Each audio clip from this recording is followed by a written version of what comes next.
Hola, buenas tardes. Mi nombre es Miguel Peñarrocha. Estamos haciendo el curso de urgencias y emergencias para enfermería. Nos encontramos en el inicio de la unidad 2. Ya dimos la primera clase. Hoy nos toca la clase número 2, así que vamos avanzando. Son 4 clases por unidad, así que hoy es la clase 2. Ya la semana pasada también, junto con la clase 1, se hizo entrega del examen de la unidad 1. El mismo tendrían que estar resolviéndolo, no sé si Laura lo hizo, no importa, igual después lo puedo hacer cuando pueda, no hay ningún apuro. Pero bueno, el tema es no ir quedándose porque es una forma de estudiarlo. Como yo lo dejo ahí todo el tiempo, pueden hacerlo una y otra vez, las veces que quieran. Incluso también puede surgir la idea de hacer otros exámenes parciales. Recordemos también que el curso se aprueba con todos los exámenes parciales aprobados, más el examen final. El examen final es el que es obligatorio para certificarse, los parciales no tanto, aunque también se me puede llegar a ocurrir la idea en el camino de definirlo únicamente con los exámenes por unidad. Entonces saco un promedio total de los exámenes de unidad y ahí ustedes se certificarían, ¿sí? Pero bueno, nada, esa es la cuestión académica. Bueno, después la cuestión administrativa ya lo deben hablar con la persona asignada para tal fin, que es la parte de administración, es el WhatsApp de administración. Ahí mandan todos los comprobantes de pago, todo lo que se va haciendo a nivel administrativo. Yo me ocupo de la parte pedagógica únicamente. Así que bueno, ahí voy a sacar mi cámara, presento el PowerPoint y arrancamos con la clase del día de hoy.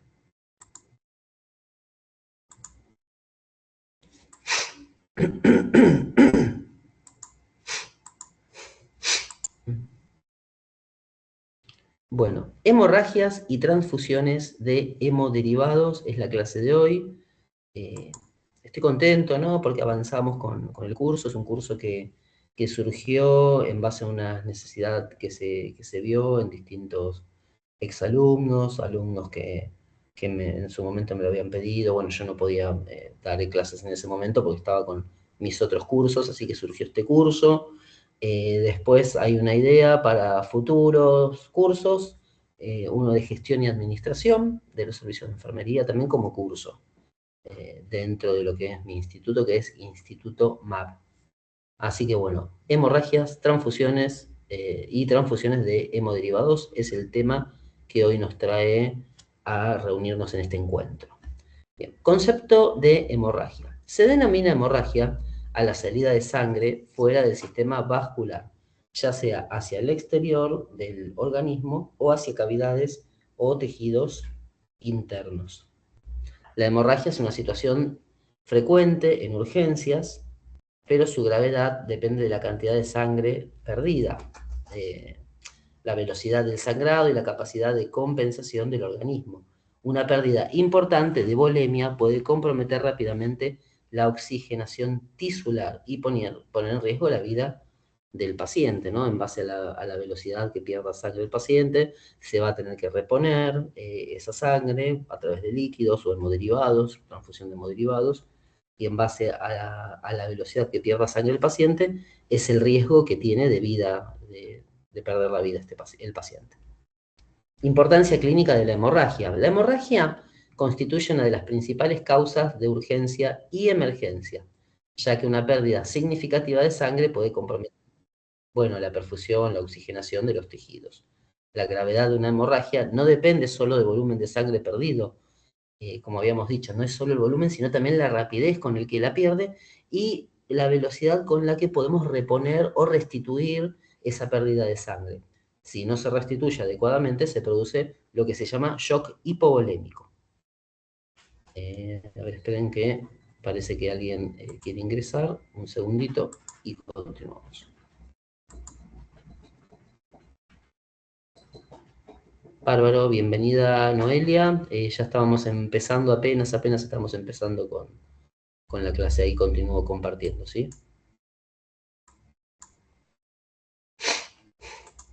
La clase de hoy es hemorragias y transfusiones de hemoderivados. Básicamente habíamos definido un poco qué es la hemorragia, qué es la pérdida súbita, repentina de sangre, que puede ser producto de un accidente o de alguna situación que ha comprometido la vida del paciente a través de una herida, no sé, un arma de fuego, un cortopunzante, ¿no? Donde hay una pérdida de sangre extrema de forma abundante y rápida. A veces la complicación mayor no se produce por la pérdida de sangre en sí, sino por la velocidad, o sea, no se compromete tanto así por la cantidad, sino más bien por la pérdida por la pérdida de sangre de forma rápida y por la imposibilidad de reponerla adecuadamente. Bueno, la pérdida de sangre va a producir lo que es un shock hipovolémico. Fisiopatología de la pérdida sanguínea. La pérdida de sangre se produce, o va a producir en realidad, una disminución del volumen circulante, lo que reduce el retorno venoso al corazón y provoca una disminución del gasto cardíaco. Como consecuencia, va a verse alterada la perfusión tisular. Y al verse afectada la perfusión tisular, el aporte de oxígeno a las células va a ser menor. Bien, ante esta situación, el organismo va a poner en marcha lo que se llaman mecanismos compensatorios, ¿sí? Por eso empieza, por así decir, el corazón, late de forma más rápida, ¿sí? Como parte de un mecanismo compensatorio, se produce taquicardia, ¿no? Hay una activación específica del sistema nervioso simpático. Recordemos que el sistema nervioso simpático es todo lo que tiene que ver con la estimulación, ¿no? Tiene que ver con el reflejo de huida, ¿sí? Huida o defensa, ¿no? O lucha o huida. Y bueno, y hay una liberación de catecolaminas, ¿no? Generando por lo tanto la vasoconstricción periférica, taquicardia, aumento de la frecuencia respiratoria, perdón, con el objeto de mantener la perfusión de los órganos, principalmente los órganos nobles como el cerebro y el corazón. Si la hemorragia persiste, a la compensación resulta insuficiente, se va a producir hipoxia tisular, acidosis metabólica y puede llegar a lo que es el shock hipovolémico.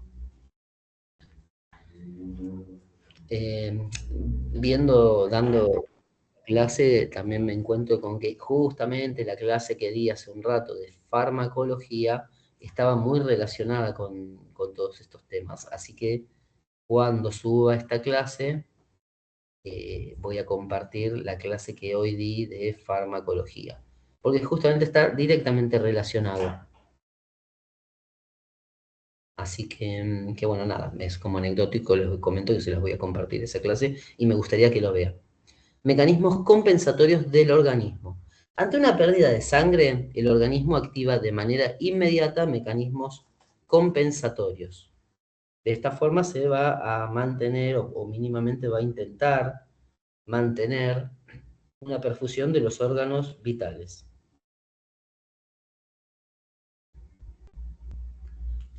Los órganos vitales deben estar debidamente perfundidos para que el paciente pueda mantener su vida, ¿no? Si no, es de vital importancia que estén bien perfundidos, ¿sí? Para poder sobrevivir, poder tener una vida óptima, sin deficiencias de ningún tipo.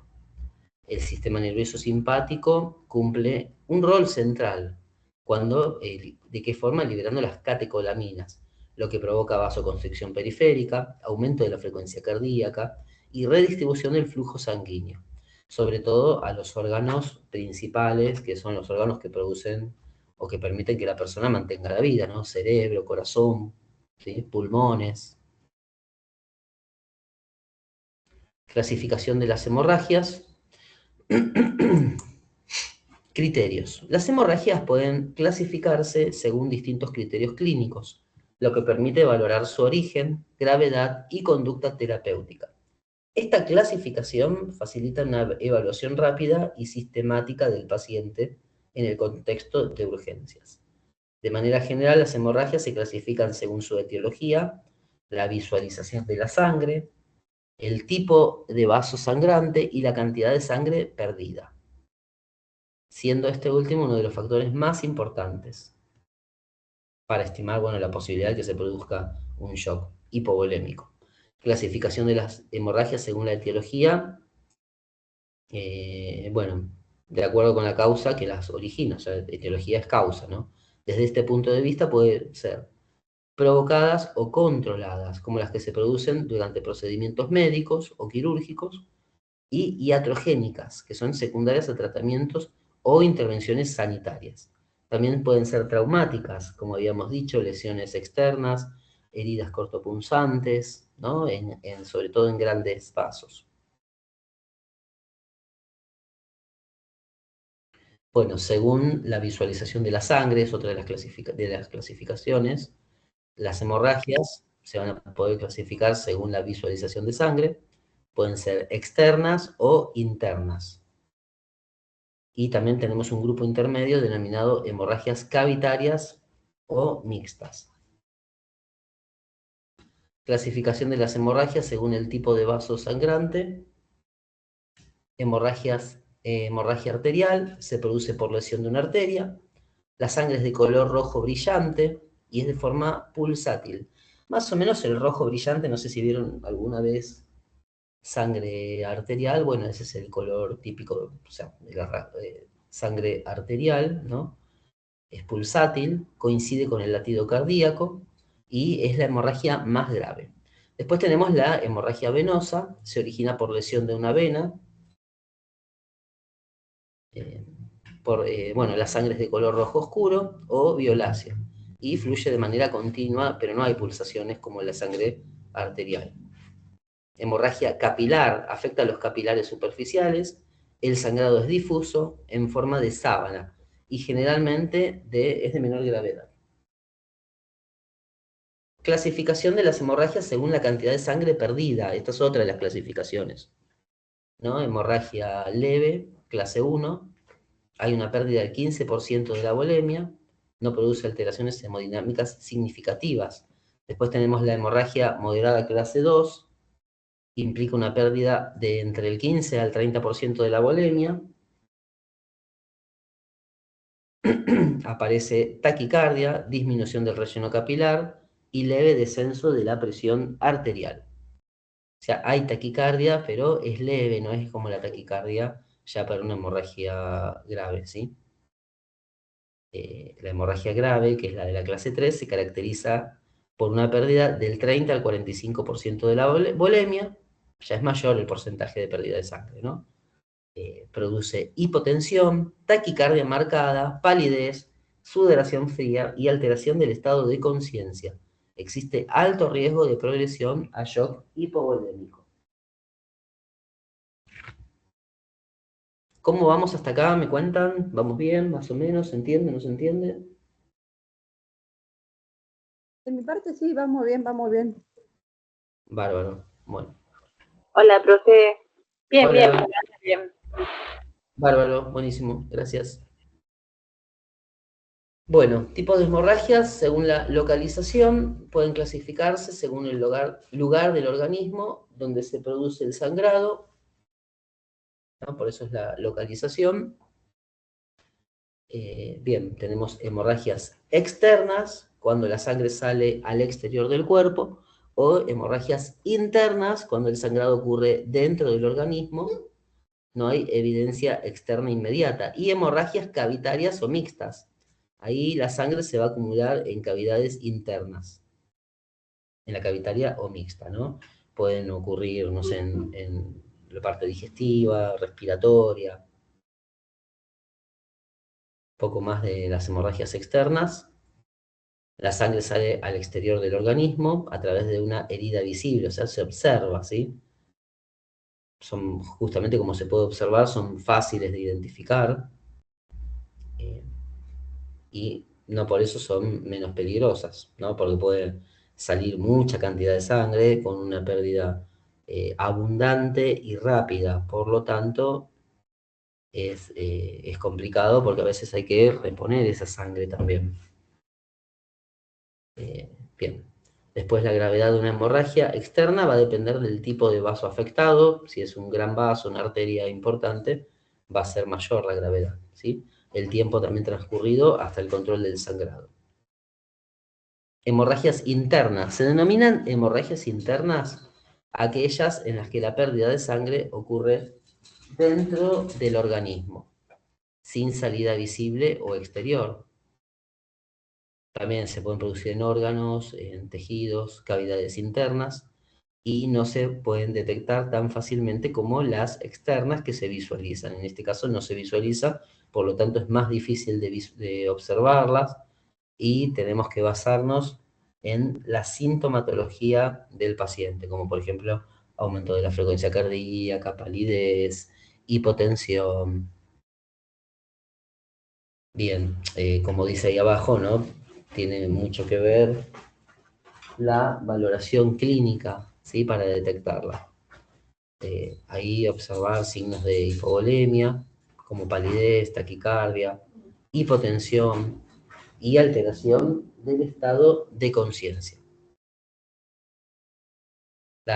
Otro tipo de hemorragias, que son las cavitarias o mixtas, se denominan hemorragias cavitarias o mixtas a aquellas en las que la sangre se acumula en cavidades internas.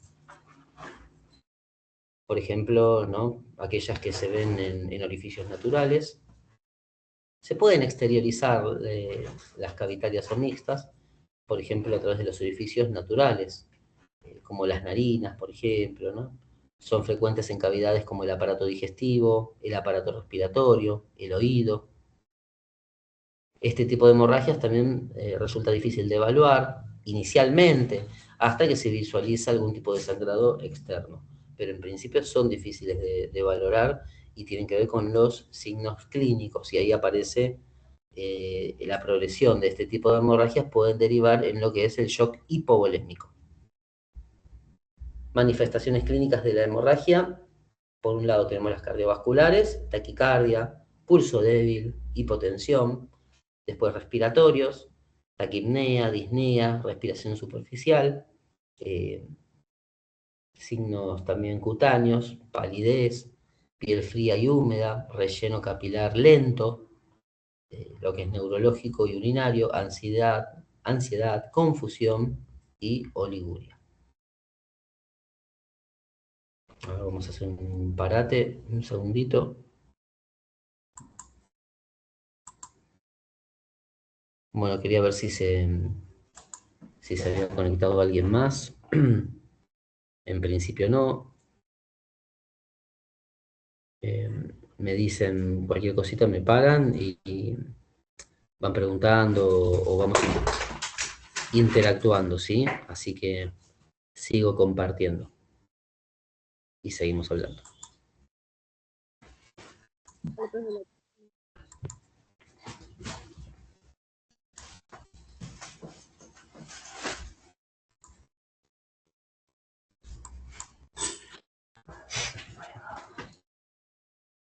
Signos vitales en hemorragias.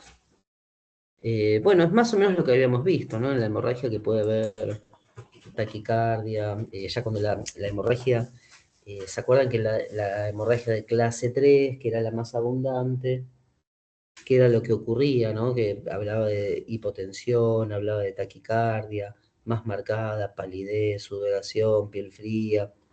Y lo que pasa es que ahí no lo aclaraba, pero sí vale la pena aclararlo.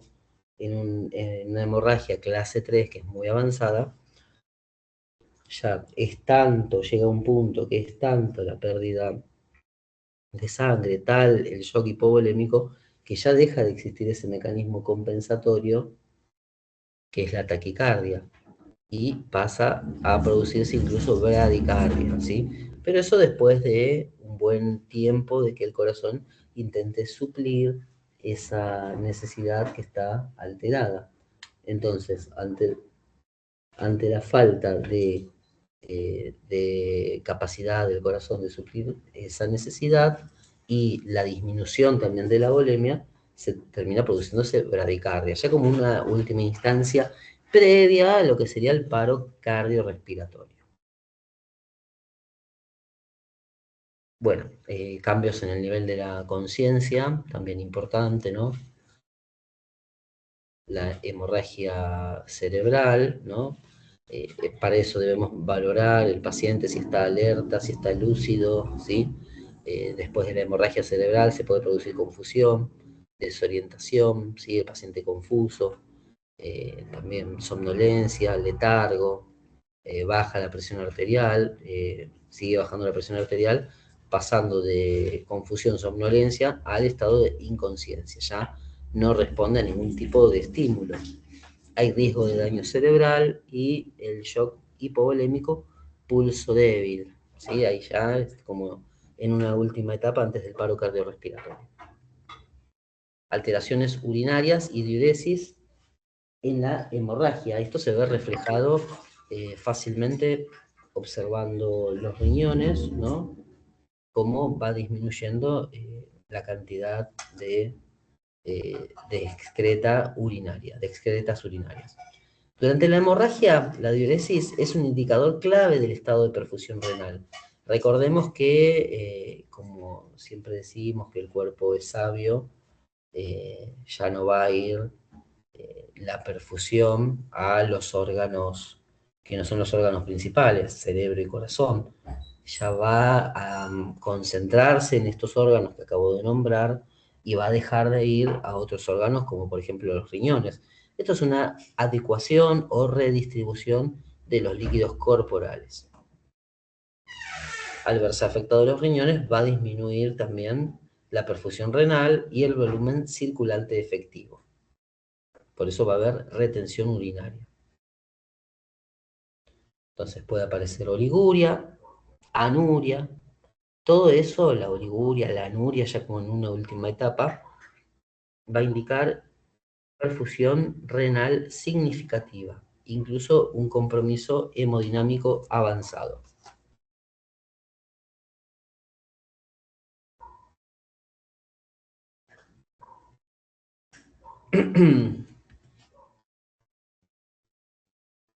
Bien. Bien, alteraciones analíticas en la hemorragia. Bueno, puede haber como acá bien lo dice, ¿no? Un descenso en el hematocrito, descenso en la hemoglobina, también importante, proteínas plasmáticas, alteraciones en la coagulación, ¿sí? A veces la hemorragia también en un paciente que tiene alteradas las plaquetas, por ejemplo, que produce alteración en la coagulación, el tipo de protrombina, todo eso va a haber alterada la posibilidad de que el paciente salga adelante, ¿no? Recordemos de 250 a 350.000 milímetros cúbicos hay de plaquetas, ¿sí? Menor de eso hay riesgo de mayor riesgo de sangrado también. Shock hipovolémico, relación con la hemorragia. El shock hipovolémico está aparejado a lo que es la hemorragia, ¿no? Hemorragia, ¿no? Grave, no controlada, va a llevar al shock hipovolémico. Bien, cuando los mecanismos compensatorios del organismo se vuelven insuficientes, aparecen signos de fallo circulatorio, como hipotensión persistente, taquicardia marcada, como lo habíamos dicho, alteración del estado de conciencia, oliguria, anuria, piel fría y húmeda.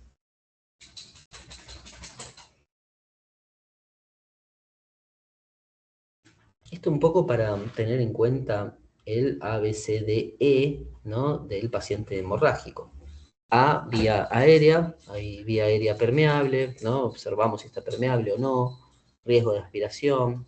Esto también se ve relacionado o afectado directamente por el nivel de conciencia, la respiración, frecuencia respiratoria, saturación de oxígeno, uso de músculos accesorios, circulación, taquicardia, que es un signo precoz, tensión arterial puede ser normal en una primera instancia, después puede disminuir, relleno capilar mayor a 2 segundos, piel fría, pálida o sudorosa, pulso débil, hipotensión, que es un signo tardío ya.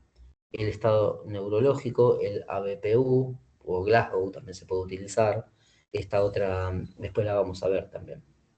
esta otra escala aparte del Glasgow. Siempre usamos el Glasgow, pero se puede usar la otra en una etapa inicial sobre todo. Confusión o agitación, disminución del nivel de conciencia. La E de exposición, ahí buscamos el foco del sangrado. ¿De dónde sale este sangrado? ¿Es observable? ¿No es observable? ¿Es superficial? ¿Interno? ¿Se ve o no se ve? Evaluar la hemorragia oculta, ¿no? Si es interna. Control de la temperatura, hipertermia. Valorar y actuar en simultáneo. No se trabaja de manera aislada, se trabaja de manera conjunta, observando toda la globalidad del paciente, no solo una parte. Prioridades de atención en urgencia. Hay que detener la pérdida de sangre y mantener la perfusión de los órganos vitales. Hay que actuar de manera temprana, organizada, sistémica. Esto va a reducir el riesgo de que se produzca el shock hipovolémico. Eso va a disminuir también en realidad va a mejorar el pronóstico del paciente si lo detecta de forma oportuna y rápida, ¿sí? Control inicial del sangrado constituye una intervención clave en la atención de la hemorragia.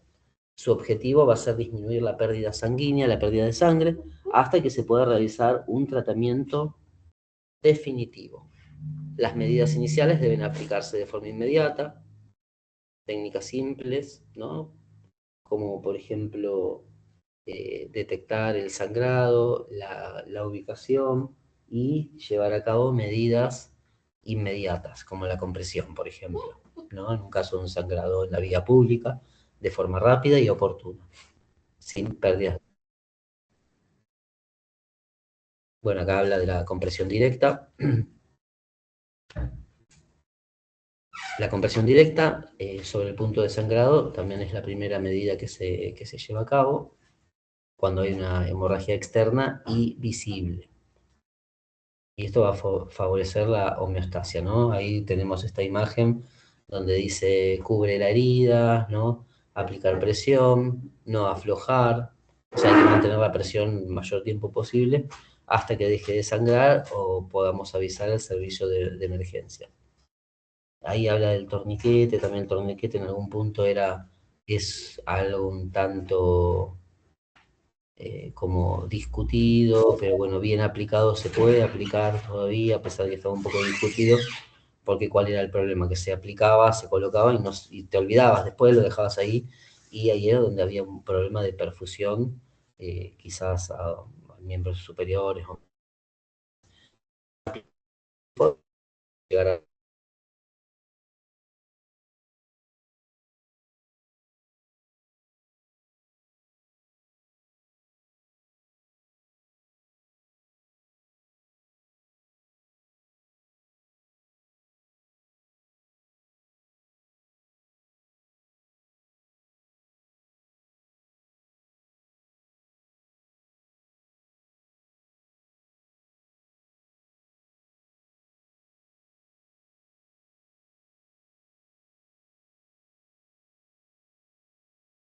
Profe, no se lo escucha.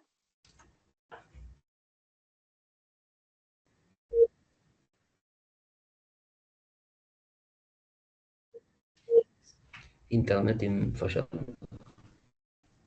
Decía que no se le escuchaba más. También ahí no se le escuchaba.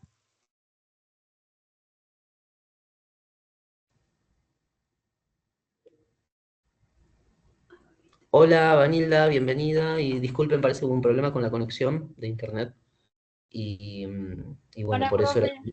Hola. Por eso era que Buenas no. noches. Sí, yo me quedé acá colgada esperando, pero bueno, no pasa nada. Igual yo entré y miro una clase por clase. Claro, sí, sí.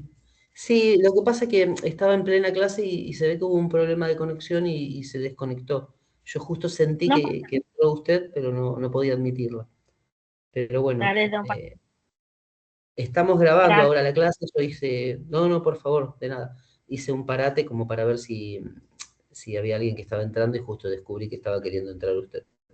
Igual tengo que Gracias. deshabilitar eso. No, por favor. Vieron que hay como hay como algo de espera, una autorización, una admisión. Tengo que modificarlo, cosa de que entren directamente. Total, el enlace lo tienen ustedes. Así que no habría. Claro. Claro, tengo que estudiar eso cómo se hace. Dale. Tranqui, Vas, te di la clase que estoy acá. Gracias. bárbaro. Gracias, Vanilda. Ahí voy a volver a compartir el PowerPoint que estábamos avanzando. Sí, básicamente estamos hablando de transfusión de hemoderivados y hemorragia, ¿sí? Es un tema bastante interesante. Ahí, esperen. Un segundito.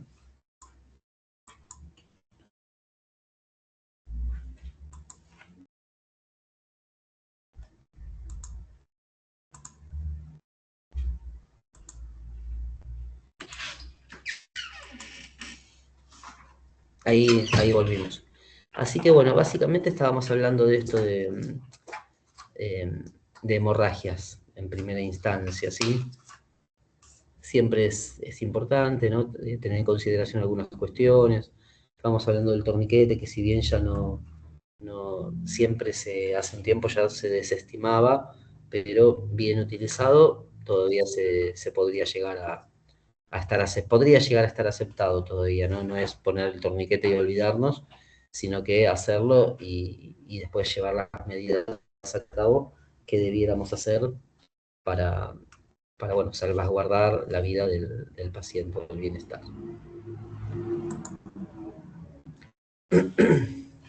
Bien, elevación del miembro afectado. La elevación del miembro por encima del nivel del corazón es también una medida complementaria del control del sangrado en hemorragias de extremidades. Esta acción va a disminuir la presión hidrostática y constituye reducir el flujo sanguíneo hacia la zona lesionada, facilitando la formación del coágulo. Compresión arterial consiste en presionar una arteria proximal al sitio de sangrado para disminuir el aporte de sangre a la lesión. Si llega más cantidad de sangre a la lesión, va a ser mayor el sangrado. Es una técnica útil cuando la compresión directa no resulta suficiente. Debe realizarse de manera transitoria hasta lograr el control más eficaz del sangrado. Bueno, acá un poco más de algunas imágenes, ¿no? Como el tema del uso del torniquete, pero debe ser aplicado de manera correcta, utilizando, ¿no? en contextos de emergencia y trauma. ¿Cuándo no está indicado el torniquete? Esto siguiendo un poco con esta cuestión, bueno, obviamente causa hasta gracia, pero bueno, en el cuello es como que es muy lógico, pero bueno, causa hasta gracia. En el tórax no podemos aplicarlo, en la zona de la ingle no podríamos tampoco, y en la zona abdominal tampoco. Si la hemorragia se controla con compresión directa, no haría falta tampoco utilizarlo. En una hemorragia leve o moderada, sí sería en una grave, ya sería de clase 3, ¿se acuerdan que estábamos viendo hemorragia clase 1, clase 2, clase 3? Bueno, en clase 3 sería el único caso que podría considerarse indicativo, ¿no? Cuello, tórax y abdomen no sirven. Bueno, acá un poco estos torniquetes tácticos que los trajimos como imagen. Algunos riesgos y cuidados asociados al torniquete. No es una medida eficaz, su uso prolongado puede asociarse con complicaciones isquémicas, ¿no? Por ello debe utilizarse solo cuando está indicado y bajo control profesional. Bueno, esto sigue con este tema, ya no lo menciono más. Epistaxis, ¿no? Se denomina epistaxis a la salida de sangre por las fosas nasales, siendo, bueno, una de las hemorragias más frecuentes en la práctica clínica. Puede ser leve o también puede constituir una urgencia, dependiendo de la cantidad de sangrado. Sí, esto se ve mucho también en pacientes pediátricos. Los padres van a las guardias muchas veces como muy preocupados por esta situación, sobre todo cuando es repetitiva. La causa más frecuente pueden incluir traumatismos, sequedad de la mucosa nasal, la misma hipertensión arterial, coagulopatías, infecciones, Bueno, manipulación nasal y uso de determinados fármacos. Hay que determinar la causa y es fundamental para después establecer un tratamiento adecuado. Bueno, epistaxis anterior es la forma más común y generalmente se origina en el plexo de Kieselbach, ubicado en la parte anterior del tabique nasal. Suele ser visible, de fácil acceso y en la mayoría de los casos de resolución simple. Es más frecuente en niños y adultos jóvenes y rara vez compromete la vida si se actúa de manera adecuada y oportuna.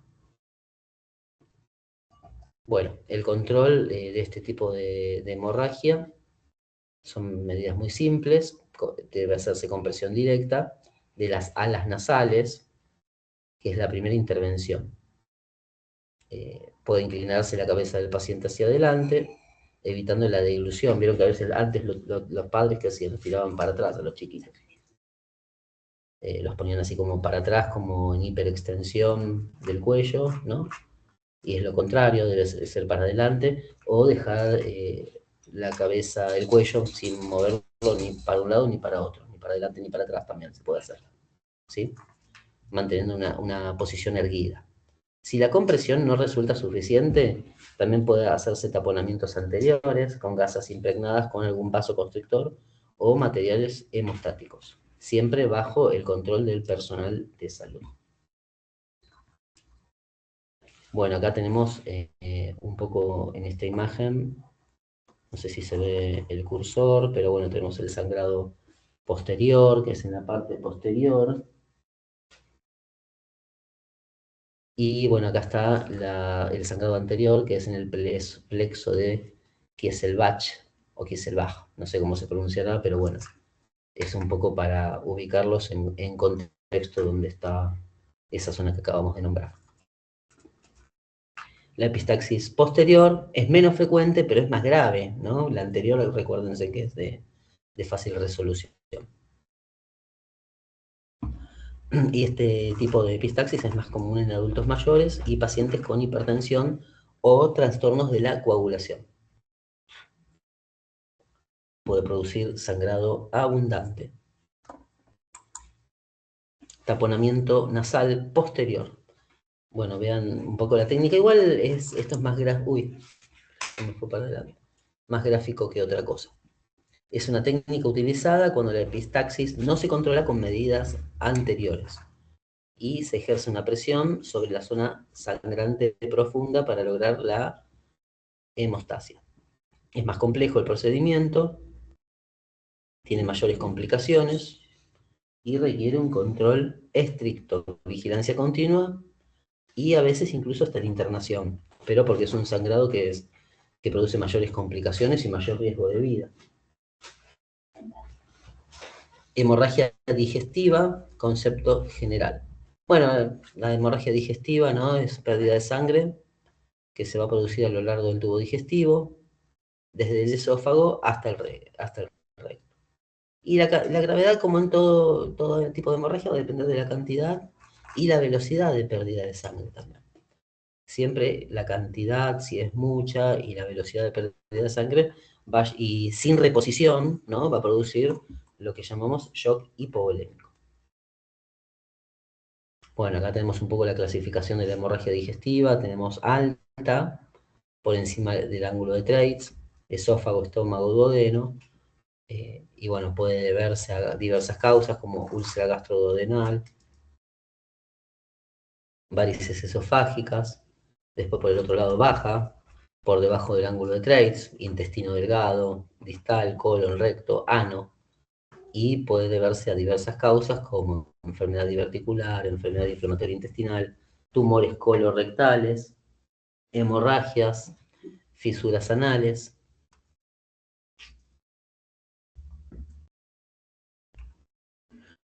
Formas de presentación clínica de la hemorragia digestiva. Bueno, hematemesis, melenas, hematoquesia, rectorragia, y todo esto va a depender un poco del origen y la intensidad del sangrado.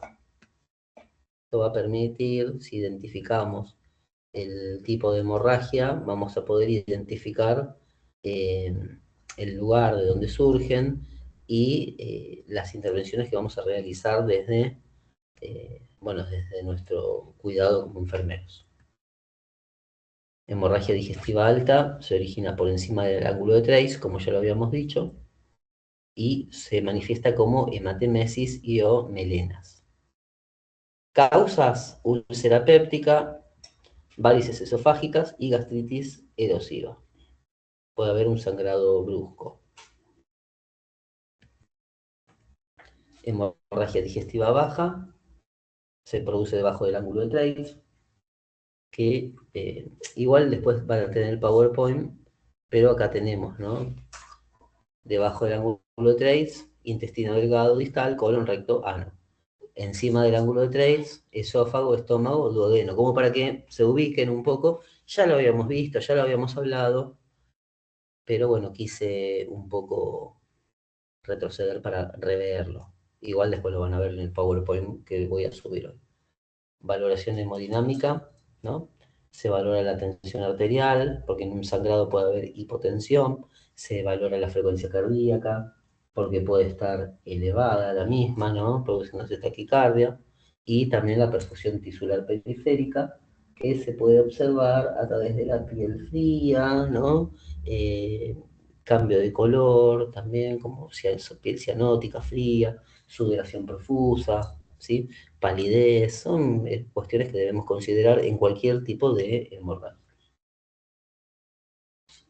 Bien, bueno, síntomas de compromiso, sudoración, mareos, signos de shock, puede haber alteración neurológica. El hematocrito es poco fiable al inicio, puede ser normal en las primeras horas, no se va a ver reflejado al inicio de una hemorragia el hematocrito, después sí, a posterior.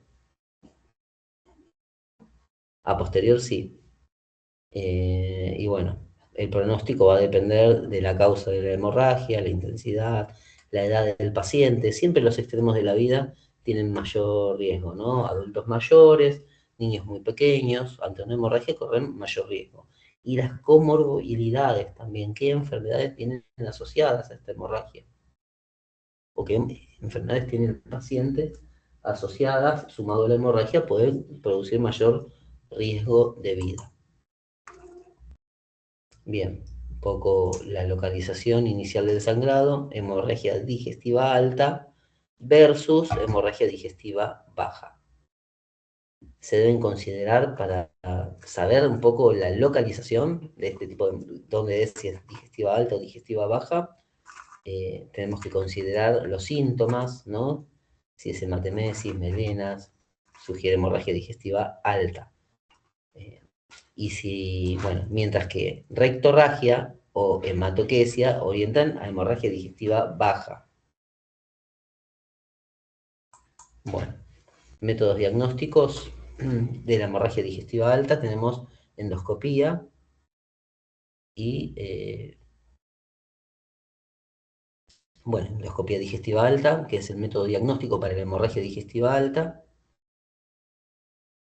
siempre que se pueda realizar por algunas condiciones del paciente. Hay pacientes que son un poco como más complejos o hay administrar algún tipo de medicación como para sedarlos y poder realizar este procedimiento.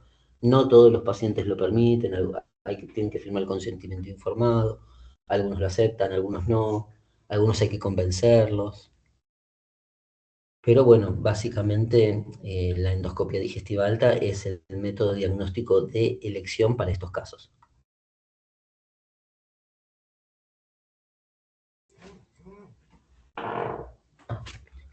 No, perdón, no están escribiendo en el grupo, cualquier cosa me dicen. Tratamiento inicial en hemorragia digestiva en paciente inestable. Paciente inestable va a ser un paciente que tiene una hemorragia digestiva, ¿no?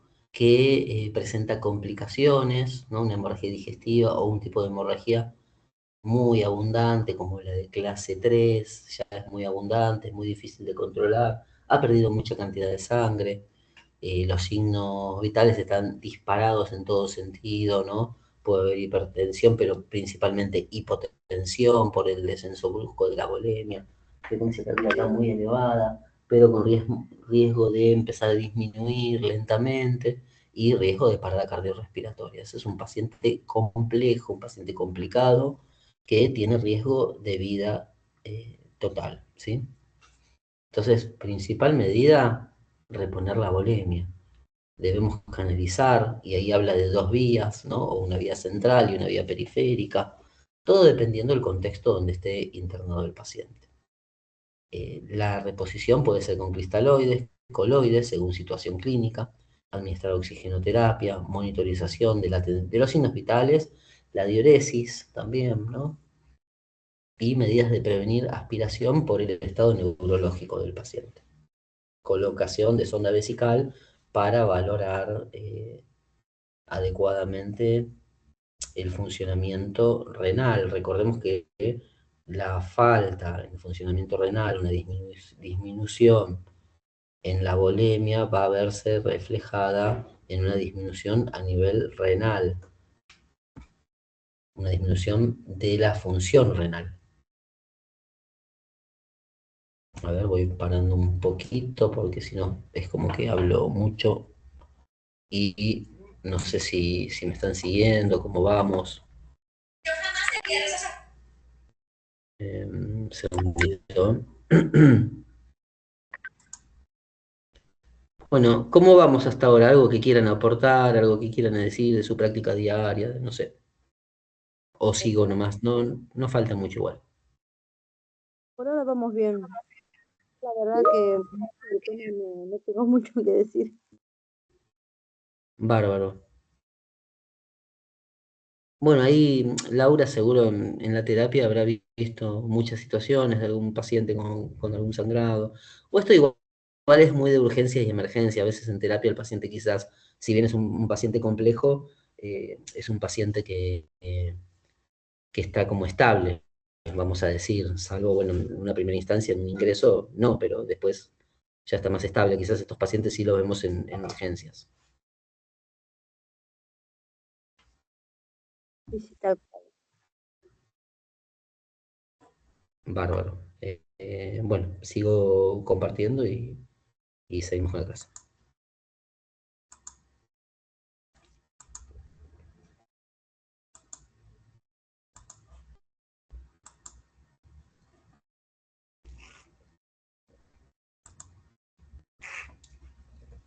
Bien, tratamientos específicos en hemorragia digestiva alta, varices y lesiones gastrointestinales.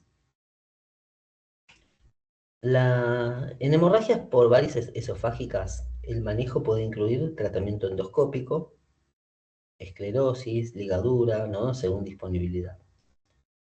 Eh, Eso cuando se hace la endoscopía ya se hace la ligadura, ¿no? Para evitar el sangrado o para cerrar esa herida de alguna forma. Si persiste el sangrado, se pueden utilizar fármacos vasoactivos, pero eso es según protocolo y se va a reducir el flujo esplácnico. En causas gastrointestinales como lesiones ulcerosas, la endoscopía puede permitir también tratamiento local, inyección, esclerosis, coagulación, y si el sangrado persiste o vuelve a aparecer, puede indicarse manejo quirúrgico, ya ahí vamos a quirófano directamente.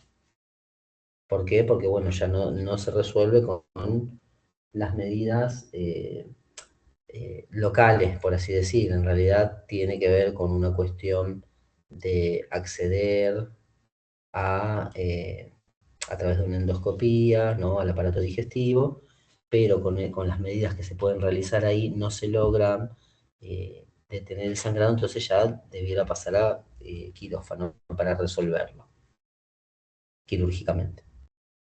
Hemorragia digestiva baja, valoración y conducta en urgencias. Bueno, también se deben valorar, en este caso, ¿no? En hemorragia digestiva baja, perdón, antecedentes, se hace una exploración abdominal, un tacto rectal, sin detener la búsqueda, solo por hallar hemorroides o fisuras. O sea, por más que haya hemorroides o fisuras, no se debe detener la búsqueda, debe seguirse la búsqueda porque está en riesgo la vida del paciente. Y se observan también las analíticas. sobre todo lo que es el tiempo de protombina, acá, plaquetas también, ¿sí? Si el paciente está estable y sin sangrado activo, puede controlarse según el criterio clínico. Si hay sangrado activo o inestabilidad, bueno, ahí hay que establecer prioridades en cuanto a tratamiento y observar el estado hemodinámico del paciente, ¿no? Y ahí se ve la tensión arterial, la frecuencia cardíaca, y se va a actuar y tratar esa sintomatología. Y si fuera que hay una estabilidad relativa en el paciente, no se debe dejar de monitorizar, y si hay posibilidades de tiempo, obviamente, si no hay tiempo también, pero bueno, en ese caso se evalúa la pérdida de líquidos para volver a reponer los líquidos que haya perdido. Alteración de la coagulación, un poco de una visión general, ¿no? Las hemorragias pueden asociarse a alteraciones de la coagulación con problemas en plaquetas, que ya lo habíamos dicho, ¿no? El número normal era entre 250 y 350.000. Factores de coagulación o ambos. También debe sospecharse cuando hay sangrado espontáneo, algún tipo de traumatismo, ¿sí? Y bueno, ahí siempre la importancia de la valoración de enfermería. ¿Qué valoramos como enfermeros en un paciente que nos puede inferir o sospechar que está con hemorragia? Frecuencia cardíaca elevada, es más o menos un poco lo que fuimos viendo, ¿no? Seguramente en servicios incluso con pacientes internados se han podido observar un aumento marcado de la frecuencia cardíaca en cualquier servicio, ¿sí? De un paciente que se empieza a descompensar repentinamente, que quizás estaba lúcido, quizás estábamos hablando con él en una clínica médica, ¿no? Y de repente empieza a desvariar, no coordina, habla de forma incoherente, el estado neurológico empieza como a tener algunas fallas, inconsistencias en el habla, en la comunicación, estado de confusión, forma de actuar errática, ¿sí? Y bueno, y ahí empezamos a valorarlo, le controlamos los signos vitales, nos encontramos con aumento de la frecuencia cardíaca, ¿sí? O algunas funciones alteradas. Un poco lo que es la valoración de este tipo de paciente. Trastornos plaquetarios, hemofilia, ¿no? Ahí puede haber los fármacos antiagregantes plaquetarios, ¿no? Pueden favorecer este tipo de problemas ante pueden presentar un sangrado. Imaginemos un paciente también en lo que es salas de internación de cirugía, ¿no? Antes de ir a quirófano, aquellos pacientes que están anticoagulados deben suspenderse los anticoagulantes por lo menos mínimamente entre 24 y 48 horas antes de ir a quirófano. Y hacer las analíticas adecuadas, ¿no? Como el tema de las plaquetas. La hemofilia también, bueno, es un trastorno hereditario por déficit de factores de coagulación, el 8 y el 9. Eso también hay que considerar en un paciente consangrado. Coagulopatía intravascular diseminada, ¿por qué es grave?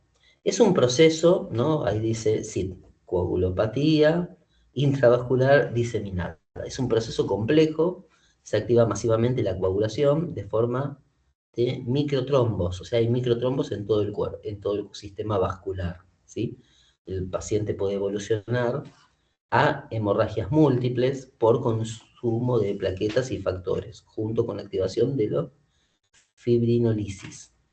¿Qué es lo que ocurre, no? Es una patología, ¿no? Que hay una coagulopatía, justamente, y se forman pequeños trombos en todo el sistema vascular. Estos pacientes, para evitar estos trombos, se los medica todo el tiempo, ¿sí? Y esa medicación es lo que va a poder producir un sangrado masivo, o sea, hemorragias, básicamente. Hay que tratar la causa desencadenante, controlar la coagulación según indicación médica, reponer los componentes cuando se requiere y vigilar los signos de sangrado y falla multiorgánica.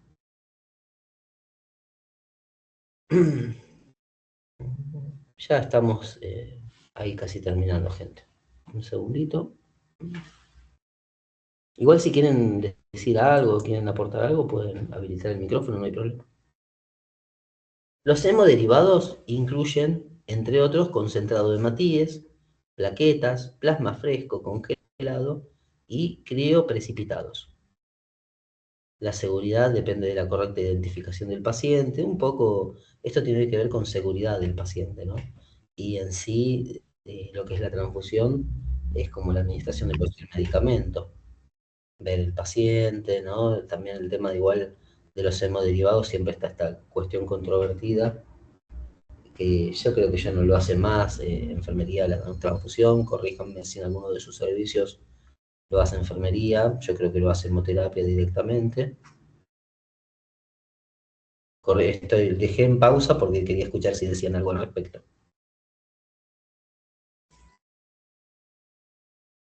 Pero bueno, pienso que lo hace en hemoterapia.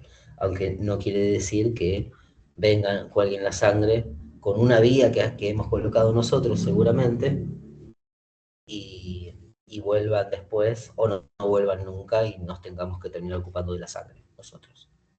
Pero bueno, eso lo sabrán ustedes. Después si quieren lo charlamos en el grupo de WhatsApp.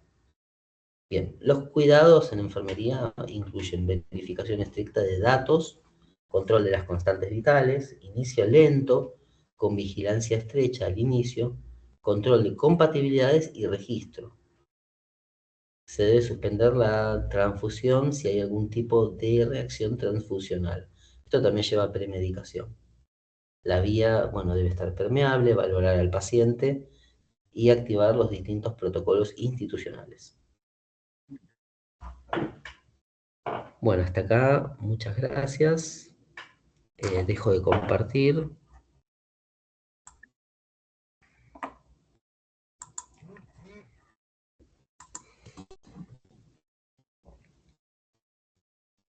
Bueno, gente, hasta acá la clase de hoy. Espero bueno, que les haya sido útil. Quizás algunos entraron un poquito más tarde, pero bueno, creo que no se han perdido mucho tampoco. Ya en un rato voy a compartir la clase, la voy a subir el video a YouTube y lo voy a compartir en el Classroom, además del material de lectura. Algo que quieran aportar, que quieran decir, pueden aprovechar ahora y decirlo.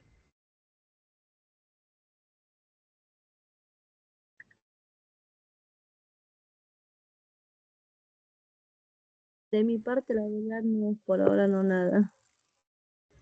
Bárbaro, muchas gracias, Laura. De mi parte tampoco. Igual voy a volver a ver el inicio de la clase. Está muy bueno. Bueno, gracias, Vanilda. Nada, profe. Gracias a vos por tomar tu tiempo y estar ahí compartiendo con nosotros información muy útil y muy importante. Muchas gracias. Bueno, profe, yo me tengo que ponerme un poco al día con todo porque andaba sin celu, así que por eso no pude entrar en la otra clase. Y Bueno, Noelia, no se haga problema. Lo importante es igual después puede ir viendo los videos despacito. sí, voy a empezar a ir viendo los videos, así que nada. Bárbaro. Así que bueno, gente, muchas gracias por haber estado, por haberme acompañado y nos estamos encontrando el próximo sábado con la clase 3 de la unidad 2. Miren cómo estamos avanzando un montón. Recuerden también que tienen el parcial ahí pendiente. No es obligatorio hacerlo, pero sí les va a servir como una manera de estudiar también, de aprovechar una instancia de aprendizaje. Sí, por eso voy a aprovechar a ponerme al día para poder entregar ese espacio. Así que bueno, profe, nos vemos el próximo fin de. Chao, chao. Nos vemos hasta el próximo fin de. Chao, nos vemos, booking day. Chao. Chao, nos vemos.